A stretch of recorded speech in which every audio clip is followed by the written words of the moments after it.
So for the next few weeks, we are continuing through the book of Acts, as we have been doing for the last 4 weeks.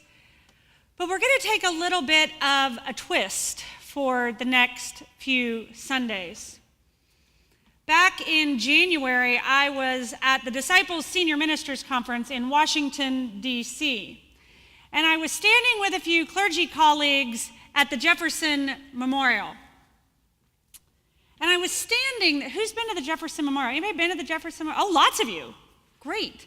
So you kind of have this, you can kind of imagine what this is like. So I'm standing there sort of like this, standing with Thomas at like 400 feet tall looking down on us.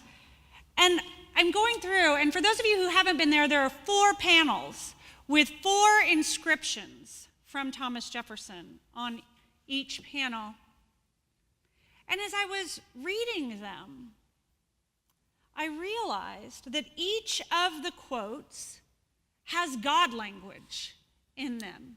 This is the one on the southwest portico that we're going to start with this morning.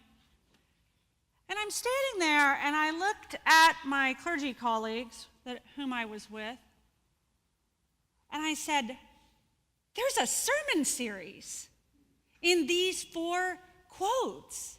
And they both very enthusiastically said, yes, you should do that. Now, granted, one is now the general minister and president, so she's not preaching regularly anymore, so she gets a pass. But here we are. So I want us over the next few weeks to be together in prayer and to think critically about what it means to be people of faith in 21st century America. I want us to hold these 2 communities trying to figure out how to be the very best community they can be for all of their citizens. The young rebels trying to break off from the oppressive structure of the old world. And these followers of Jesus trying to make it on their own apart from their Jewish structure, while still sort of a part of their Jewish structure and definitely apart from the structure of Rome. And they just seem to be really similar to me. And then there's this 3rd community that I think these other 2 have something to say to. The church in this era, trying to figure out how to turn the page into what it means to be the church in America today.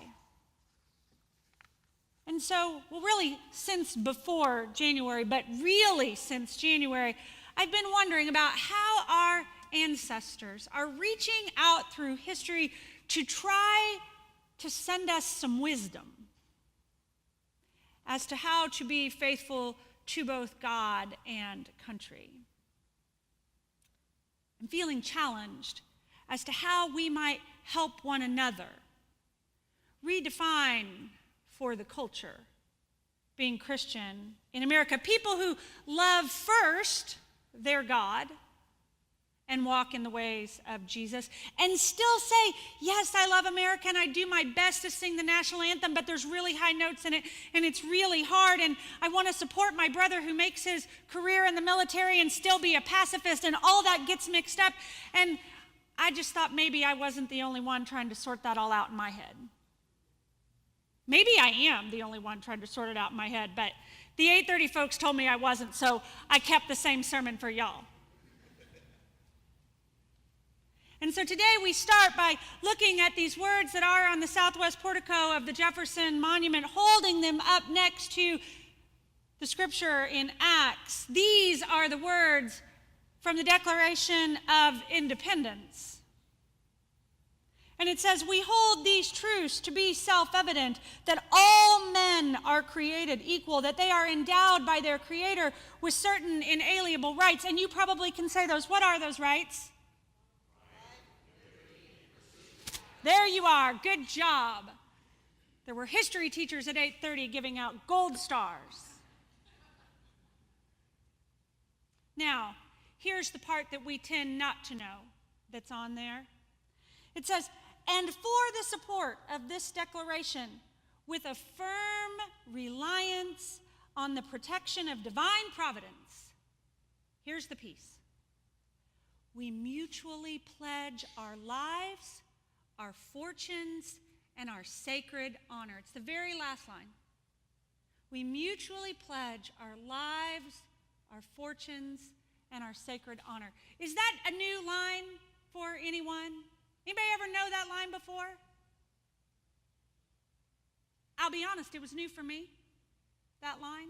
To really pay attention to it anyway. Now, I'm not going to waste our time on making sure that everybody understands that what these words represent is only partially true, right? They didn't really mean all men were created equal, right? Well, so we're just going to agree to acknowledge that and move on. Deal? Okay. But in theory, and thanks to subsequent court rulings and declarations from the Supreme Court, we have expanded the Founding Fathers' words to mean all means all. Sort of. Kind of. On our best day, we mean that.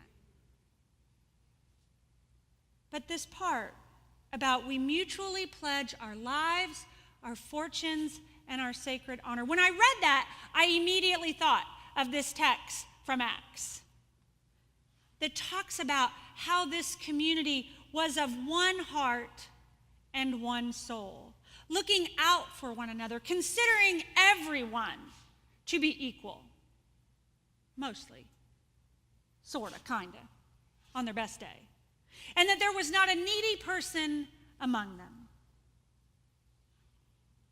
I've been reading, I read a book in preparation for working on this sermon series. It's a book by John Meacham called American Gospel. And he writes early on in the book this: the Founding Fathers had ample opportunity to use Christian imagery and language in the Declaration of Independence and the Constitution, but they did not. At the same time, he writes, they were not absolute secularists. They wanted God in American public life. However, it was important to the founders to speak of God in a way that was unifying, not divisive. And this is what I want our focus to be over the next several weeks. This idea of speaking of God in the public sphere in a way that is unifying. I don't hear a lot of that. Maybe I'm listening to the wrong station, but I don't hear a lot of that these days. I want us, you and me and our community, to think about how we might be a part of a new narrative, talking in a unifying way about God in America, how we might help others, ourselves included, think differently, think counterculturally. In case you missed it, Jesus spoke counterculturally. Because it seems to me where I sit, the way we're speaking about it and thinking about it today is not just divisive, but it is dangerous. Now, I'll be honest, I do not have the answer. But what I do know is that there has to be something better than the way we're going about it right now. Now, as I step away from my notes, there are people who speak about it really nasty. And when as Abe Lincoln says, we have to live into the better angels of our nature. So sometimes the red angel with pointy, that sits on this shoulder, I can be just as nasty in my own progressive way. Right? And I am no better than folks who I differ from on the other side of the religious and political spectrum, because I can be just as nasty and hateful. Maybe that's news to y'all, but it is. So how do we change this narrative? In this book by Meacham, he talks about the very first day of the Continental Congress. And it was moved that the delegates begin in prayer. Surely that can't be all that divisive, right? There was strong objection, he writes, by two of the most devout Episcopalians among them.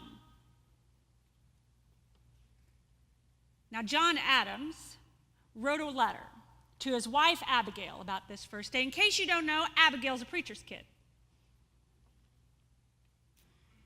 And John wrote to Abigail that they were so divided in their religious sentiment that we could not join in the same act of worship. Now, Meacham goes on to explain that it seems they didn't want the Episcopalians to be upset because the Methodists prayed, and the Methodists didn't want to be upset because the Episcopalians prayed, and, you don't want to give somebody too much power. And then Sam Adams saves the day. The real Sam Adams, not the beer. I get that there's a beer joke here. I get that. We're going to let you tell it at Coffee Fellowship or something later. But Sam Adams saves the day because he says that he could hear a prayer from a gentleman of piety and virtue who was at the same time a friend to his country. He could say, it don't have to be about me. I can honor somebody else who might be trying with their own sincere life of prayer. Now, that may sound crazy to you, but you have to remember. It may sound crazy that they couldn't even pray together, but, at this time, I've done so much dorky history work in the last month, I can't even tell you. But Virginia at the time, and we're going to get to Jefferson's writing about religious freedoms in Virginia, I think that's next week. They made it a crime for not having your children baptized in the Anglican Church. And of course, the Quakers in Pennsylvania, they were just trying to find a safe place to live. And our foreparents in the Christian Church Disciples of Christ, what we now call the parenthetical church, we were not even a twinkle in our foreparents' eyes yet. The religious landscape was so divided. And it still was divided even after the founding fathers. When you read the writings of our own foreparents in the Christian Church Disciples of Christ, they were trying to sort it out even still. As my beloved Barton Stone, who I attached to among the early days of the disciples, Barton Stone was so concerned about the division among Christians, he said, our job as church, unity is our polar star. Unity is our polar star. People were refusing communion to one another. When Reverend Suzanne and I were in seminary, a member of my congregation at the time bought me on eBay or something a communion token and gave it to me as a present to remind me, because in certain churches you had to bring your communion token and present it that you were proper and right and ready to receive communion. If you didn't have your token, you just had to stay in your seat. I keep it so that it stays out of circulation.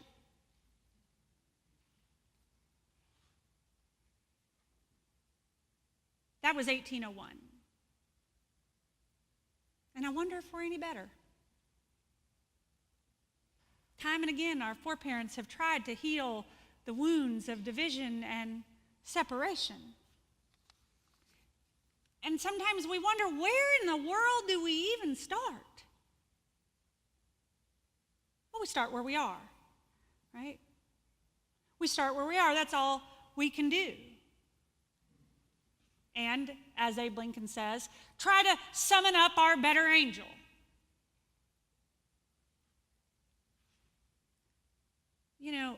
When back 3 weeks ago when we had Pentecost, we read that the first church, very diverse community. Acts chapter 2 says that they were gathered from Jews for every nation under heaven living in Jerusalem. Jews from every nation under heaven. And you may remember there was a long list, if you were with us, of all the languages that got spoken on that day.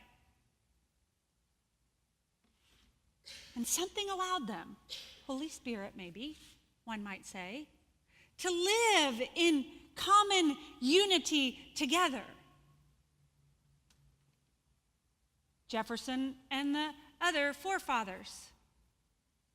I mean, anybody know the opening lyrics to Hamilton?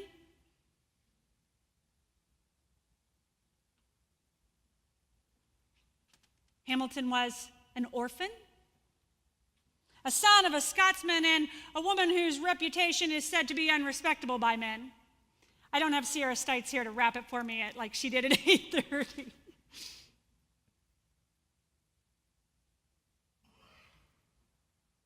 There are a bunch of other things that first line of Hamilton says about Alexander.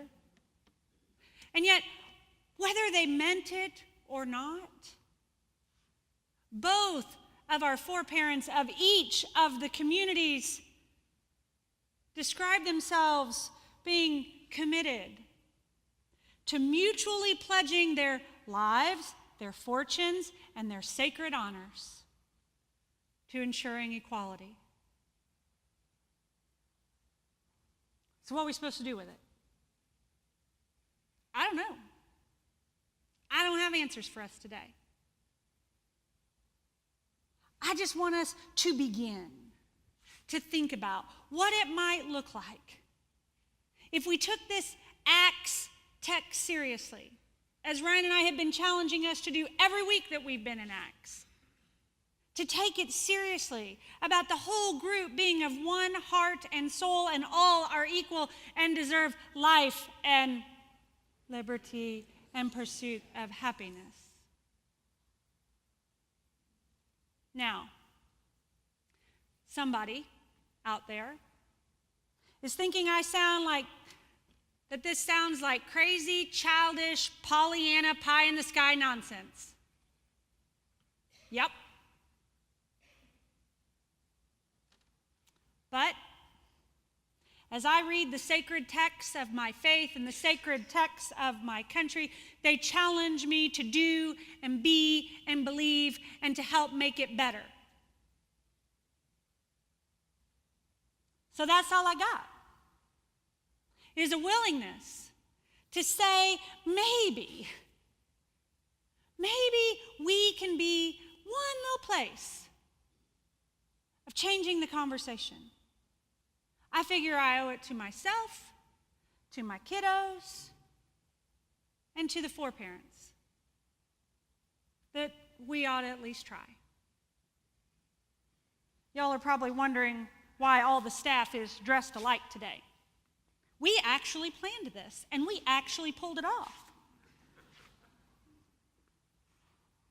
These are pride shirts from last weekend.